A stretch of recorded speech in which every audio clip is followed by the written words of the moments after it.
মিলে ঝুলে জোরতাল কি ধরাই মেয়েরা পিড়ি দিতে যায়, মেয়েরা পিড়ি দিতে যায়।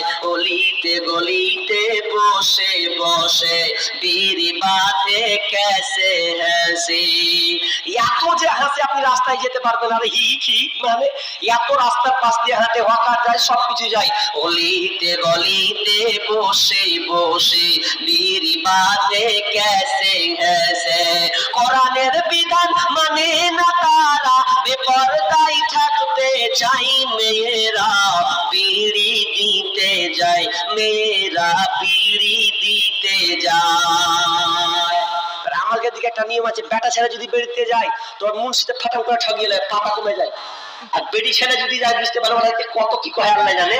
তোমার কথা আছে না, ছেলেরা গেলে পাতা কমে, মেয়েরা এলে পাতা জমে। ছেলেরা গেলে পাতা কমে, মেয়েরা এলে পাতা জমে।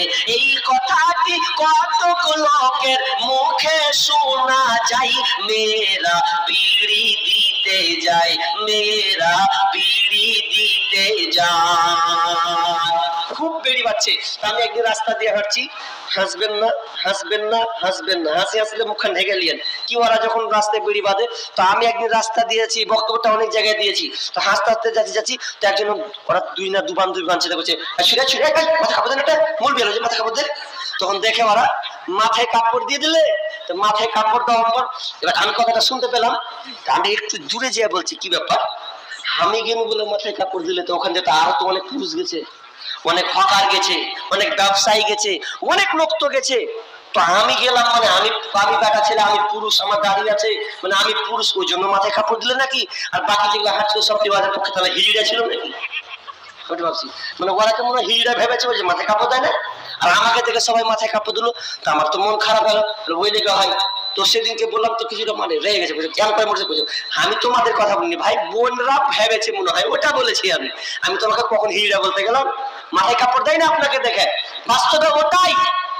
পরিস্থিতিটা পুরো উল্টে গেছে, কিয়ামতের আলামত মনে হয় চলে এসেছে, কিয়ামতের আলামত এসে গেছে, তাই তো ঘরের নারী রাস্তায় নেমেছে।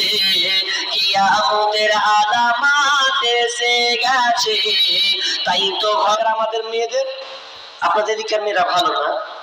খুব ভালো, আল্লাহওয়ালি মহিলা।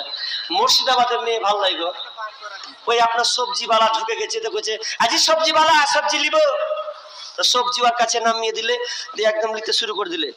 মাছ আলা আসছে তো গোটা হাত ঘরে দিয়েছে, তুমি মাছ ছুটে দিছ, ছুঁয়াছুঁই হয়ে গেছে হকারের সাথে, কোনো ডিস্টার্ব নাই। মাছ কিনছে, তরকারি লিছে। আবার আমাদের কি জানেন, চুরিওয়ালা বিক্রি হয় না, চুরিওয়ালা গ্রামে ঢুকে, চুরিওয়ালা ঢুকেছে। তো আমাদের মেয়েরা বা কি করে, চুরিওয়ালা যদি ঢুকে কিনা, কত বদমাসের বদমাস, ওরা পড়তে পারবে তাও করবে, এই চুরিটা পড়তে পারি না, চুরিটা পড়িয়ে দাও না জি, ভেঙে টেঙে গেলে হকার তো পেয়েছে, বা ভালো সুযোগ পেয়েছি, ভাবির হাত ধরবো, তার কাপ ধরবো, একটা চুরি নিয়ে লেছে বুঝলেন। চুরি নেওয়ার পরে আমার দেখা কথা বলছি, এবার চুরি করছে, দেখো না জি হবে, পড়িয়ে দাও না জি। তখন ই তো সুযোগ পেয়ে যে হাত খানটা ধরে লেছে, চেয়ার দিয়ে না আস্তে আস্তে ঢুকে যার মনে মনে করছে ভাবির হাত খান কত নরম জি, ভালোই আছে। এই চারটা ঢুকাতে হারামি চুরি ঢুকাবে কি ওর হাতের প্রশংসা শুরু করতে লেগেছে। ও অনেকক্ষণ ধরে হাত ঢুকিয়ে ঢুকিয়ে ঢুকিয়ে বলছে দেখেন ভাবি এবার ছাক্কা হয়ে গেছে। ইও খুব হাসছে যে আমার চুরি ঢুকে গেছে, ঢুকিয়ে দিয়েছে আমাকে। মানে এত বেহায়া, পর পুরুষ ওকে চুরি ঢুকিয়ে দিল, তো আনন্দিত হচ্ছে আর বলছে ভাবি তোমাকে দেখে ছাক্কা লাগছে। বলে ছাক্কা লাগবে না? বলে ছাক্কা লাগছে কইছো তো তোমার দাদা ফের কইছে যে ভালো লাগে না। তো কি কইছে জানেন? যে দাদা মাল চিনে, কেমন কথা কইছে, ও চিনে বহু কেমন চিনে, আমরা চিনি। মানে ও চুরি পড়িয়ে সাত খান পেয়ে এলেছে না, তো বলছে আমরা চিনি। কত খারাপ। আর কত দেখবেন আপনাদেরকে বেড়ি বাঁধা আছে মনে না, মাশাআল্লাহ দিক দিয়ে আল্লাহ ওদেরকে হেফাজত রেখেছে। আমাদের বেড়ি বাঁধার লোক আড়াই পাকের চাকরি, আড়াই পাকের চাকরি, এটাকে বলা হয় আড়াই পাকের চাকরি। বসে বসে 1000 2000 3000 আগে ইনকাম হবে, ইনকাম তো মোটা, সপ্তাহ হবে 7 দিন হবে 2000 3000 4000 করে ইনকাম করে ওরা। এত গরম ওদের পাওয়ার, স্বামীকে পর্যন্ত তাওয়াক্কা করে না। তো রাস্তাতে যখন বেড়ি বাঁধে তো আমাকে এত বাজে লাগে, এত খারাপ লাগে, মাথায় কাপড় দেয় না। মাথায় কাপড় দেয় না।